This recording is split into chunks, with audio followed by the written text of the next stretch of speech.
Hi guys and welcome to 5 Paisa. Infrastructure और real estate किसी भी डेवलपिंग इकोनॉमी में सिग्निफिकेंटली कंट्रीब्यूट करते हैं एंड दस these two sectors are crucial to an economy's growth.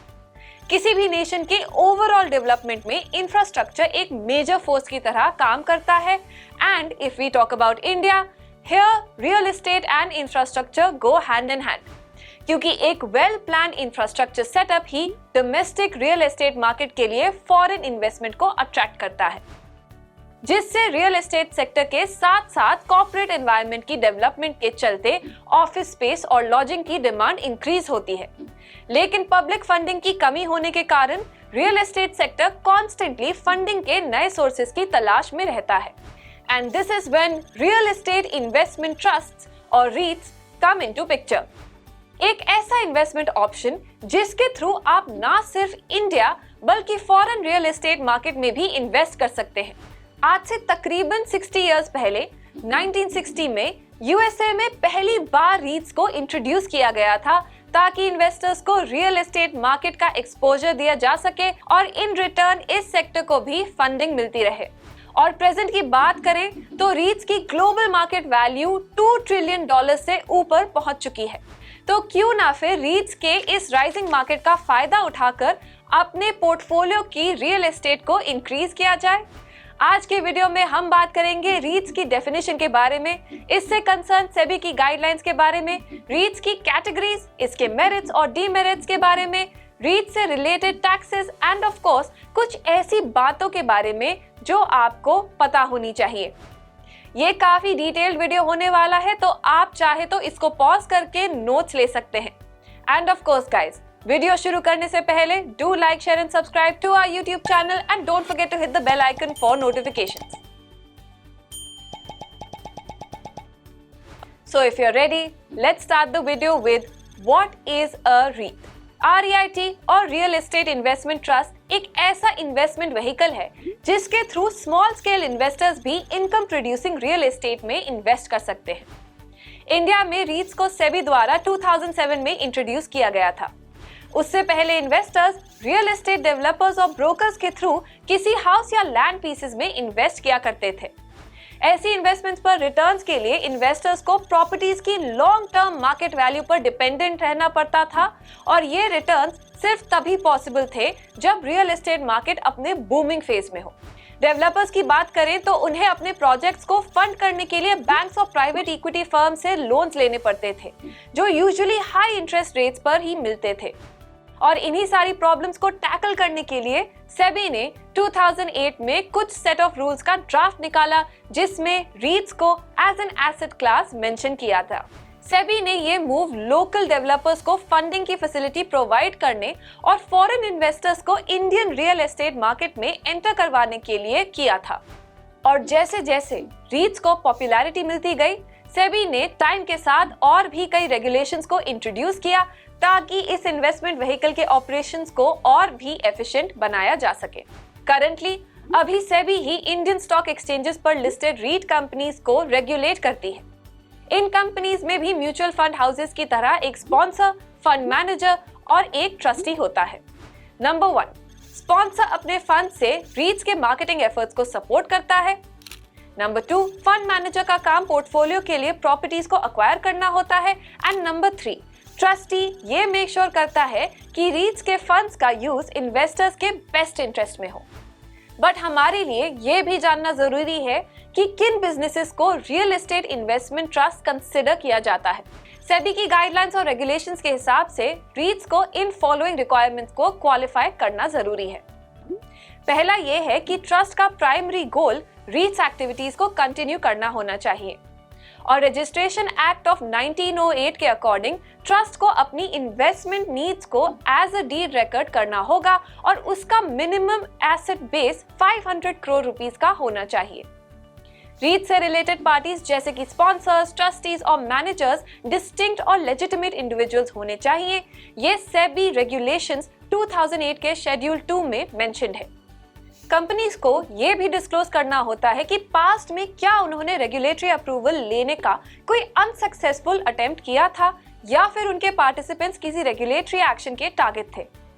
और वो अपनी इन्वेस्टमेंट्स का 80% इनकम जनरेटेड एसेट्स और बाकी बचा 20% ऐसे एसेट्स में लगा रहे हैं जो स्टिल बिल्डिंग फेज में है। अपनी इन इन्वेस्टमेंट से कंपनीज को जो भी इनकम होती है उस अमाउंट का 90% कंपनीज को अपने यूनिट होल्डर्स के बीच इंटरेस्ट और डिविडेंड के फॉर्म में डिस्ट्रीब्यूट करना होता है।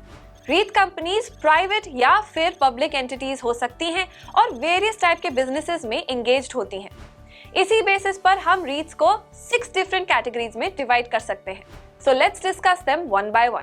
The first one is equity रीट्स, जो कि प्राइमरीली कमर्शियल प्रॉपर्टीज जैसे कि office buildings, apartment buildings, hotels और इंडस्ट्रियल पार्क्स में इन्वेस्ट करती हैं। इक्विटी रीट्स की majority of income property rentals और सेल से होती है और उनका बिजनेस रियल एस्टेट को खरीदना, मैनेज करना, सेटअप करना और उन्हें एट द एंड सेल करना होता है। The second type is mortgage REIT और एम रीट्स, जो कि होम बायर्स को लोन भी प्रोवाइड करती हैं और साथ में प्री एग्जिस्टिंग मॉर्गेज को भी टेक ओवर करने का काम करती हैं। वैसे तो एम रीट्स एक तरह से डेट म्यूचुअल फंड्स की तरह ही वर्क करती हैं, लेकिन उनमें रिस्क का लेवल काफी हाई होता है। एम रीट्स का main income source mortgage loans पर मिलने वाला इंटरेस्ट होता है। Next type of REITs are retail REITs, जो कि सुपरमार्केट्स, शॉपिंग मॉल्स और हाइपरमार्केट्स जैसे रिटेल सेक्टर्स में इन्वेस्ट करते हैं। रिटेल रीट्स इन एस्टैब्लिशमेंट्स को मैनेज नहीं करती, बल्कि अपनी स्पेस को डिफरेंट रिटेल टेनेंट्स को लीज पर देने पर कॉन्सेंट्रेट करती हैं और वहां मिलने वाले रिटर्न्स रिटेल इंडस्ट्री की परफॉर्मेंस पर डिपेंड करते हैं। नेक्स्ट आर रेजिडेंशियल रीट्स, जो कि अपार्टमेंट कॉम्प्लेक्सेस और गेटेड कम्युनिटीज जैसी रेजिडेंशियल प्रॉपर्टीज को परचेज और मैनेज करती हैं। These REITs exhibit positive growth whenever the demand for residential real estate in India rises. वहीं ऐसी REITs जो कि हॉस्पिटल्स, क्लिनिक्स और अदर हेल्थ केयर फैसिलिटीज की प्रॉपर्टीज में इन्वेस्ट करती हैं, उन्हें हम हेल्थ केयर REITs कहते हैं, जो कि हेल्थ केयर सर्विसेज की रिसेंटली इंक्रीज हुई डिमांड के चलते एक अच्छी इन्वेस्टमेंट अपॉर्चुनिटी हो सकती है। Our last type of REITs is office REITs, जो कि ऑफिस बिल्डिंग को अक्वायर करके उनसे रेंटल इनकम जनरेट करती हैं। एक रिपोर्ट के अकॉर्डिंग इंडिया में इन सभी डिफरेंट टाइप्स की रीट्स का टोटल लीजेबल एरिया सितंबर 2021 में 87.6 MSF से बढ़कर सितंबर 2022 में 93.6 MSF हुआ है, जो कि 6.85% की ईयर ओवर ईयर की काफी बढ़िया ग्रोथ है। अगर हम स्पेसिफिक कंपनीज की बात करें तो 2022 में जनवरी से अक्टूबर के पीरियड में 8.11% के एब्सोल्यूट रिटर्न्स के साथ माइंडस्पेस रीट टॉप परफॉर्मर है। सेकंड प्लेस पर ब्रुकफील्ड इंडिया रीट है, जिसने 7.30% के रिटर्न्स जनरेट किए थे और उसके बाद 1.40% के रिटर्न्स के साथ एम्बेसी रीट का नंबर आता है। तो इन रिटर्न से हमें पता चलता है कि अपने पोर्टफोलियो को इन्फ्लेशन से बचाने के लिए और उसे डाइवर्सिफाई करने के लिए डेफिनेटली रीट्स एक अच्छा इन्वेस्टमेंट ऑप्शन है। जैसा हमने पहले डिस्कस किया कि रीट्स कंपनीज को अपनी इनकम का 90% इंटरेस्ट और डिविडेंड्स के फॉर्म में अपने इन्वेस्टर्स को डिस्ट्रीब्यूट करना होता है, तो उस फॉर्म में आपको एक कंसिस्टेंट इनकम भी रिसीव होती है। तो अगर आप स्टॉक्स और बॉन्ड्स के लिए कोई अल्टरनेटिव इन्वेस्टमेंट तलाश कर रहे हैं तो आप रियल एस्टेट इन्वेस्टमेंट ट्रस्ट के साथ जा सकते हैं। Also those looking to make a long term investment में want to think about doing so. लेकिन किसी भी एसेट में इन्वेस्टमेंट करने से पहले आपको उसके मेरिट्स और डीमेरिट्स को चेक कर लेना चाहिए। Let us start with the advantages of रीट्स। हम ये तो जानते हैं कि रियल एस्टेट प्रॉपर्टीज में इन्वेस्ट करना बहुत ही कैपिटल इंटेंसिव है, लेकिन रीट्स की इनएक्सपेंसिव स्मॉल यूनिट्स को बाय करके आप अपने कैपिटल आउटफ्लोज की चिंता किए बिना रियल एस्टेट में इन्वेस्ट कर सकते हैं। इसके साथ ही डायरेक्ट प्रॉपर्टी इन्वेस्टमेंट के कंपैरिजन में रीट्स में लो लिक्विडिटी रिस्क होता है और यहाँ आपको डायरेक्टली होम बिल्डर से डील करने की कोई रिक्वायरमेंट नहीं होती है। और क्योंकि रीट्स को सेबी द्वारा रेगुलेट किया जाता है तो उनमें फ्रॉड्स के चांसेस भी काफी कम होते हैं और स्टॉक मार्केट पर लिस्ट होने के चलते आप रीट्स में इन्वेस्ट करने से पहले किसी भी टाइम उनकी रेलेवेंट इंफॉर्मेशन ऑनलाइन चेकआउट कर सकते हैं। रीट्स का लास्ट एडवांटेज ये है कि रेंटल या लीज इनकम उनका मेन इनकम सोर्स होता है, तो वहां आपको रेगुलरली डिविडेंड्स रिसीव होते रहते हैं, जो कि आपके लिए एक कंसिस्टेंट इनकम का सोर्स बनता है। अब बात करते हैं डिसएडवांटेजेस की। रेगुलर इंटरेस्ट और डिविडेंड डिस्ट्रीब्यूशन की वजह से रीट्स के पास लिमिटेड ग्रोथ पोटेंशियल होता है और डिस्ट्रीब्यूट किए जाने वाले डिविडेंड्स पर भी अदर इन्वेस्टमेंट्स के मुकाबले हाई टैक्स लगाया जाता है। इसके अलावा मैनेजरियल और परफॉर्मेंस डिसीजंस पर भी आपका कम इन्फ्लुएंस होता है। और जब भी रियल एस्टेट मार्केट में फ्लक्चुएशंस होते हैं तब एक स्पेसिफिक अमाउंट ऑफ टाइम के लिए शेयर्स की सेल पर लिमिटेशंस इंपोज कर दी जाती हैं। गाइस, ये थे रीट्स के कुछ disadvantages. Now let's discuss how you can invest in them. पहला तरीका है स्टॉक एक्सचेंजेस के थ्रू इन्वेस्ट करना।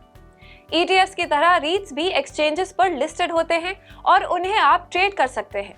इसीलिए जब तक आपके पास एक डीमैट अकाउंट है तब तक आप किसी भी टाइम रीट्स की यूनिट्स को परचेज कर सकते हैं, जिनकी प्राइस सप्लाई और डिमांड के अकॉर्डिंग चेंज होती रहती है। The second way to invest is through mutual funds. ज्यादा तो नहीं, लेकिन कुछ डोमेस्टिक म्यूचुअल फंड्स रीट्स में जरूर इन्वेस्ट करते हैं। फॉर एग्जाम्पल, अगर आप ग्लोबल रियल एस्टेट मार्केट को एक्सप्लोर करना चाहते हैं तो आप कोटक इंटरनेशनल रीट फंड और फंड के थ्रू इंटरनेशनल रीट्स में इन्वेस्ट कर सकते हैं। The last way to invest in REITs is through IPOs। REIT companies जब भी अपना IPO अनाउंस करती हैं तब इन्वेस्टर्स अपनी इन डेप्थ इन्वेस्टिगेशन और IPO के साथ एसोसिएटेड रिस्क फैक्टर्स को एनालाइज करके उसमें इन्वेस्ट करने की सोच सकते हैं। बट इंडियन रीट मार्केट अभी अपने डेवलपिंग फेज में है, इसीलिए आपको ज्यादा ऑप्शन नहीं मिलने वाले हैं। लेकिन चाहे आप IPO, म्यूचुअल फंड्स या फिर स्टॉक एक्सचेंजेस के थ्रू रीट्स में इन्वेस्ट करें, it's important for you to know about taxation on REITs. The first type of tax that applies on REITs units is capital gains tax. अगर आप REIT units को purchase करने के एक साल के अंदर अंदर सेल कर देते हैं तो उस पर आपको 15% टैक्स देना होता है, जिससे हम short term capital gain tax कहते हैं।